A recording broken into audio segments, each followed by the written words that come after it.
Tenshira X Wednesday by Rimuchi. Normal day. The moon hung low, casting long, shifting shadows through the thick forest that bordered the bustling festival grounds.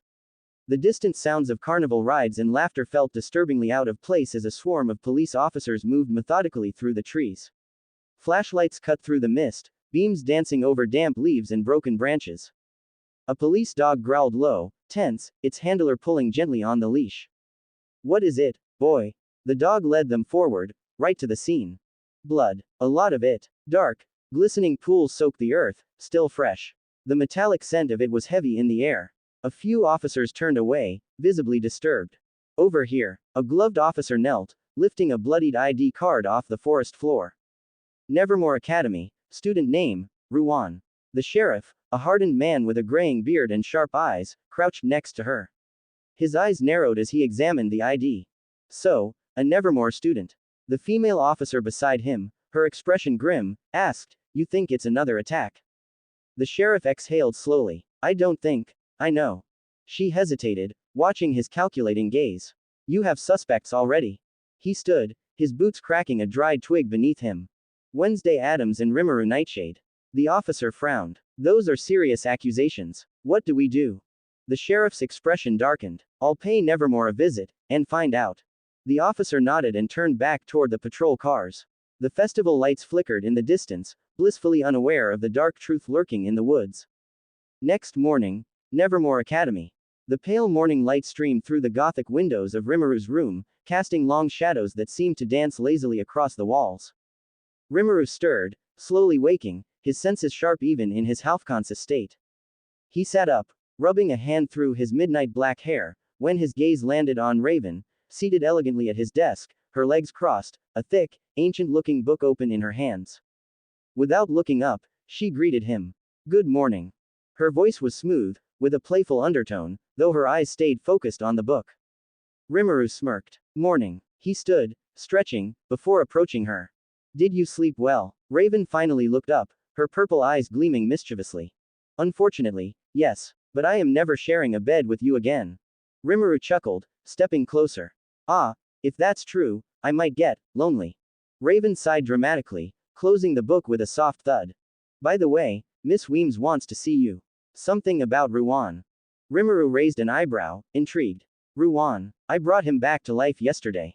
Raven blinked, surprised. "Well, he's expelled now." Rimuru's playful smirk faltered. "What?" Raven frowned, sensing his confusion. "What's wrong? Is he your friend or something?" Rimuru scoffed, regaining his composure. "No, not at all." She gave him a skeptical look before shrugging. "Whatever." She reopened her book, acting disinterested, though Rimuru could see the slight tension in her shoulders. Smiling faintly, Rimuru stepped closer, his voice dropping into a low, teasing purr. "Are you still mad that I defeated you?" Raven didn't even glance up. "Mad, please. It was a fluke." Rimuru leaned in, hands resting on either side of the desk, effectively trapping her. His cold, seductive presence washed over her like a dark wave. "A fluke, His voice was smooth as silk, a dangerous smile playing on his lips. Raven smirked, seemingly unfazed. "You heard me." Their faces were inches apart now, tension crackling in the air. "You talk a big game for someone who couldn't even last 5 minutes against me." His voice dipped lower, almost a whisper, deliberately brushing against her senses. Raven's smirk twitched, but she held her ground. "I was distracted." Rimuru leaned even closer, his lips almost brushing her ear, his breath cool and tantalizing. "Distracted by me, perhaps." For a second, Raven seemed unaffected, until a faint blush crept up her pale neck. She immediately masked it, turning her head slightly, but Rimuru noticed. "I see," he murmured, a playful, predatory gleam in his blood-crimson eyes. The tension was thick now, oppressive yet intoxicating. Raven's pride fought with something deeper, something undeniable. "Don't flatter yourself," she whispered, though her voice was softer, less certain.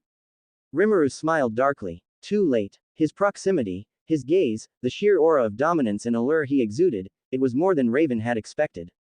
For once, she broke eye contact first, closing her book abruptly and standing, brushing past him as if unaffected. But the slight redness to her cheeks betrayed her. "You're insufferable," she muttered. Rimuru chuckled, watching her with clear amusement, and something darker, more possessive, lingering in his eyes. And you're adorable when you're flustered. Raven froze for half a second before regaining her composure, shooting him a sharp glare. But as she stormed toward the door, Rimuru could see the corner of her lips twitch, just barely, into a smile. This rivalry was going to be delicious. Rimuru thought. The door creaked open, and Rimuru Nightshade, lounging lazily against his bedpost, raised a curious eyebrow. His crimson eyes glinted with a cold amusement as he saw Wednesday Addams standing at his door, with Thing perched silently on her shoulder. Who, Wednesday-chan, what a lovely surprise, Rimuru purred, his voice smooth as velvet and laced with a teasing edge. His black hair fell messily over his sharp gaze, giving him a dangerously seductive allure. Enough with the pleasantries, Wednesday interrupted flatly, stepping inside with her usual deadpan expression. The sheriff's here. Principal Weems wants to see us. Looks like it's about Rowan. Rimuru's smirk widened slightly as he stretched, every movement slow and deliberate. Ah, I see. I suggest you don't worry too much. Wednesday's gaze flicked around his room, and she noted the subtle changes. The room had become even darker, with black curtains swallowing any light, and a faint, ominous crimson glow emanating from several arcane symbols across the walls. Your room's different, Wednesday remarked, her monotone voice making it sound more like an observation than judgment. Yup, Rimuru mused, leaning lazily against the doorframe. Got a roommate. As if on cue, Raven Draculena emerged from the shadows, her purple eyes gleaming with a mix of curiosity and playful arrogance. She wore a gothic black corset, her pale skin almost glowing under the dim lighting, arcane markings subtly shifting across her collarbone. Who are you talking to, Nightshade? Raven's voice was smooth and deadly sweet as she sauntered closer, eyeing Wednesday with subtle, predatory intrigue. Wednesday, unimpressed, simply said, I'm Wednesday Addams. A small smirk tugged at Raven's lips. Never heard of it. Rimuru, sensing the tension, interjected with a cold chuckle. All right, that's enough introductions. Let's go, Wednesday. As he moved towards the door, Raven's eyes narrowed slightly. You're going with her. Her voice held a teasing pout, but there was an underlying sharpness to it. Rimuru paused, leaning closer to her, his voice a husky whisper as he brushed his lips near her neck. Jealous, are we? Raven let out a soft, breathy laugh, though her crimson eyes betrayed a flicker of vulnerability. Hardly. He pressed a slow, deliberate kiss against the pale skin of her neck, making her tense slightly before regaining her composure. Wednesday, standing nearby with her arms crossed, let out a long, suffering sigh. Are you two done with your twisted foreplay? I have better things to do. Raven chuckled, though there was a flash of possessiveness in her eyes as she murmured, fine. I'm coming with you too. Why? Wednesday asked flatly. Raven flashed a predatory smile. I'm interested in why Weems summoned you both. Rimuru's gaze darkened with playful menace as he leaned into Raven's ear, his voice a seductive growl. Or are you just interested in me? Shut up, Raven whispered, her cheeks slightly flushed. Wednesday rolled her eyes. You two act just like my parents. It's disturbing. She turned, walking ahead, leaving Rimuru and Raven to follow behind like shadows. When they reached the tall, intimidating double doors of Principal Weems' office, Wednesday turned to Thing. Hide, she commanded quietly. Thing skittered away, disappearing behind a nearby cabinet. Rimuru opened the door, his cold, seductive aura filling the space as he, Wednesday, and Raven entered. Principal Weems sat behind her massive desk, the sheriff standing beside her. Weems' eyes flicked to Raven in surprise. Raven, what are you doing here? Weems asked, her voice polite but firm. Raven's smile was lazy and arrogant. I'm just here to learn more about my fascinating new roommate. Is that a problem? Weems hesitated, sensing the tension in the room, before shaking her head.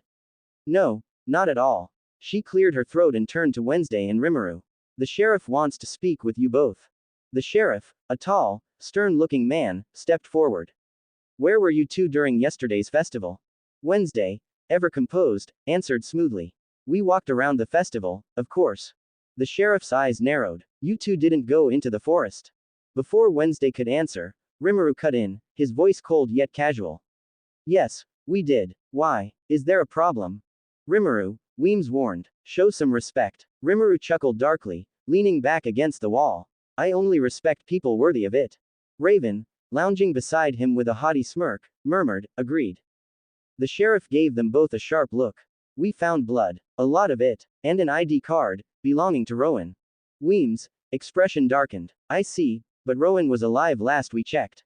The sheriff's expression was grim. We suspect he's dead, but according to you, he's alive. How do you explain that? Weems spoke carefully. For reasons, Rowan lost his memory. We had no choice but to expel him. I see, the sheriff said, but suspicion lingered in his eyes. Just keep an eye on both of them. Rimuru's cold smile widened as he spoke, his voice dangerously smooth. By the way, Sheriff, there's a monster killing people. Wednesday's head snapped toward Rimuru, her eyes wide with surprise. She never thought he'd say that so openly. The sheriff's expression shifted to disbelief. A monster. Rimuru nodded, his crimson gaze glinting with dark amusement. I suggest you start investigating that, unless you prefer more bodies. The sheriff scoffed. I don't have time for kids' stories. Rimuru's smile turned sharper as he approached the sheriff, standing close enough to make the man shift uncomfortably. I said this once, but I'll say it again, stay away from my prey, Sheriff. And be careful. There was a chilling finality to his words, and for a moment, the room seemed to grow colder. The sheriff, visibly unnerved, said nothing as he left the office. Weems exhaled slowly, watching Rimuru and Raven, both of whom exuded a dark, magnetic energy. I don't know what game you're playing, Weems said carefully. But be careful, both of you. Rimuru's cold, playful smile returned as he turned to leave, Raven trailing behind him, her crimson eyes watching him with a mixture of amusement and something darker. We're always careful, Raven whispered, brushing past Weems with a seductive smirk. As they walked down the corridor, Rimuru leaned in close to Raven, his voice a husky whisper. You enjoyed that, didn't you? Raven chuckled softly. Maybe. Try harder next time, Nightshade. Wednesday, walking ahead, sighed audibly. I think I liked you better when you were quiet. Rimuru's cold, playful laugh echoed down the hall, and for a moment, the shadows seemed to dance around him. The cool morning air hung heavy over Nevermore Academy, the sky a blanket of pale gray as Wednesday, Rimuru, and Raven strolled through the courtyard. The tension from their meeting with Principal Weems and the sheriff still lingered, though Rimuru seemed utterly unbothered, a small, cold smile playing on his lips as Raven walked at his side, close enough for their shoulders to brush. Wednesday, her deadpan expression as stoic as ever, cast them both a side glance before speaking. You two enjoy making everyone uncomfortable, don't you? Rimuru let out a soft chuckle, dark and velvety. It's an art form, Wednesdaychan. Some of us are just, naturally gifted. Raven, her purple eyes gleaming with playful arrogance, smirked. And some of us are just bored. They rounded a corner, finding themselves in the main courtyard where students were gathered around long tables, painting small wooden boats. Splashes of bright, chaotic color clashed against the otherwise gothic aesthetic of Nevermore. Enid Sinclair was among them, enthusiastically painting her boat with garish rainbow stripes, her cheerful energy a sharp contrast to the gloom of the morning. What fresh hell is this? Raven asked, raising a delicate eyebrow as she took in the scene. Boat race preparations, Wednesday murmured, unimpressed as usual. Enid spotted them and waved eagerly. Hey, you guys coming to watch the Po Cup? They exchanged glances before approaching, Rimuru's dark aura seeming to draw gazes without effort. Po Cup, Raven echoed, the disdain in her voice clear. Enid nodded enthusiastically, her brush flicking bright pink paint across her fingers. Yeah, the annual boat race. It's a huge deal here. Every team designs and paints their boat, and then we race across the lake. It's tradition. Rimuru tilted his head, crimson eyes glinting with a predatory amusement. Boat race. How thrilling.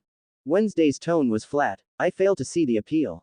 Raven's smirk widened slightly. Same. Enid huffed, setting down her brush with dramatic flair. You guys are such downers. I have to win this year, I can't let Bianca win again. She's insufferable.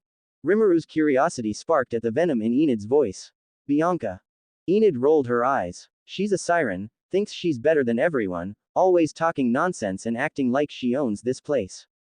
Raven, with her usual air of playful disdain, chuckled. Sounds like someone I'd get along with. Enid shot her a glare, but Rimuru's sudden, chillingly playful grin distracted her. I think I'd like to join this boat race, Rimuru said, his voice smooth and enigmatic. Enid's eyes lit up. Really? That'd be amazing. Raven, not to be outdone, leaned into Rimuru with a sultry smile, her voice a soft purr. Well, if Nightshade's in, I suppose I have to join as well. Enid blinked, a little confused, but shrugged. Okay, the more the merrier. Wednesday, clearly losing patience, turned to leave. Are you sure you don't want to join a club or something, Wednesday? Enid called after her. We have tons of them. I'm not interested, Wednesday said, her monotone final. As she walked away, Enid sighed. She's cold, but she has a good heart, though. Rimuru's cold chuckle followed. Does she, though? I'm not convinced she even has a heart. Raven laughed softly, leaning a little closer to Rimuru, her crimson gaze flickering with that familiar playful hunger. Careful, Nightshade, or I might start to think you have a heart yourself. Rimuru, without missing a beat, leaned in, his lips brushing the shell of her ear as he whispered, You'd like that, wouldn't you? Raven's cheeks flushed faintly, but she recovered quickly, her smirk sharp as ever. Keep dreaming. Wednesday, having escaped the suffocating social energy of the courtyard, found herself at the archery range, where the distant thwack of arrows meeting targets filled the air. Xavier Thorpe stood at the far end, drawing back his bow with practiced ease. His expression was focused, but the tension in his posture betrayed deeper frustration. Wednesday approached silently, watching him for a moment before speaking. You're missing your targets, she said, her voice flat as always. Xavier, startled, glanced at her. I didn't hear you sneak up. I tend to have that effect, Wednesday murmured, her dark eyes locked on the target. He handed her the bow with a skeptical look. Think you can do better? Without hesitation, Wednesday took the bow, her movements precise and deliberate. She notched an arrow, drew back, and released, the arrow sinking cleanly into the bullseye. Xavier blinked. Not bad, for a goth girl. I'm full of surprises, Wednesday said, handing the bow back to him with a neutral expression. Xavier watched her, something curious flickering behind his gaze. You know, you could try being normal. Maybe join a club, make some friends. I'd rather endure an autopsy, Wednesday deadpanned. Xavier chuckled. Of course you would. There was a moment of tense, unspoken energy between them before Wednesday turned to leave. By the way, you weren't at the festival yesterday, Xavier called after her. I prefer my solitude, Wednesday said, not turning back. Yeah, I figured, Xavier murmured, watching her disappear into the shadows once more. Later that night, as the moon cast long, eerie shadows across Nevermore, Rimuru and Raven sat together atop the school's clock tower, the cold wind playing with their midnight hair. Raven, her gaze distant, spoke softly. You really plan to join that ridiculous boat race? Rimuru's cold, seductive smile played on his lips. Of course. A little entertainment is good for the soul. Or, in my case, whatever's left of it. Raven turned to him, her purple eyes gleaming like dying embers. You're always playing games, one of these days, I'll beat you at your own. Rimuru leaned in close, his voice a dark whisper against her ear. I look forward to it, Ravenchan. Her heart, despite her best efforts, skipped a beat. She hated how easily he could do that to her. Meanwhile, the greenhouse loomed at the far end of the Nevermore campus, its glass panes fogged with condensation and the faint outlines of strange, exotic plants brushing against the inside. The air was thick with the scent of damp earth and blooming flowers, but Wednesday Addams found it more tolerable than the suffocating social environment of the academy. She pushed open the heavy glass door, the hinges groaning in protest. The moist heat hit her immediately, though she didn't flinch. She was there for one reason, solitude. Or at least, she thought she was. The soft hum of bees filled the space, and as she stepped inside, her dark eyes scanned the rows of plant beds until they landed on a small figure crouched near a beehive. A boy, no older than her, with wild curly hair and oversized glasses, was meticulously tending to the hive. His hands moved with careful precision as he checked the wooden frames, completely absorbed in his task. Don't move, the boy said suddenly, without turning around. Wednesday raised an eyebrow. Excuse me, there's a scout bee near you, if you swat at it, it'll sting you, and then the whole hive gets aggressive, he explained, still not looking up. Wednesday's gaze flicked toward the small, hovering insect, which circled lazily near her shoulder. Instead of fear, there was a faint glimmer of interest in her otherwise impassive expression. I assume you're not trying to impress me with entomology trivia, she remarked, her voice as deadpan as ever. Finally, the boy turned, blinking in surprise when he saw her. Oh, you're new here, right? Wednesday Addams. You know my name, she asked, more curious than offended. Yeah, everyone's been talking about you, he admitted, with a nervous but earnest smile. I'm Eugene Oettinger. I run the beekeeping club. Wednesday's gaze flicked to the small hive beside him. A beekeeping club? That's unexpected. He shrugged, standing up and brushing dirt off his worn jacket. It's kind of a one-person club. The other kids think it's weird. But I like bees, they're hardworking, organized, and they'll kill for their queen. He smiled at his own observation, not realizing how perfectly that last part might resonate with Wednesday. Sounds delightful, she mused, her tone as flat as ever but with a slight tilt of approval. I prefer scorpions myself, but bees have their charm. Eugene seemed to take that as a compliment. You could join, if you want. I mean, not that you have to, but, you know, in case you ever need a break from all the vampires and werewolves. Wednesday stared at him, her dark, unblinking eyes giving him pause. I don't take breaks. Right, of course. You seem intense, Eugene said with a small, awkward laugh. But, if you change your mind. He gestured toward the hive, where the bees moved in perfect coordination, oblivious to the social awkwardness between their keeper and his new classmate. I'll consider it, Wednesday said, though her voice made it clear she probably wouldn't. Still, there was a faint curiosity in the way she watched the bees, as though recognizing a kindred form of organized chaos. She turned to leave, pausing at the door. Eugene. Yeah, don't die. Eugene blinked. I'll try not to. Wednesday gave a single nod, a cryptic sort of farewell, before disappearing back into the gray Nevermore afternoon. Eugene stood there for a moment, watching the door she'd just exited through, a curious smile forming on his lips. She's cool, he whispered to the bees, who naturally had no opinion on the matter.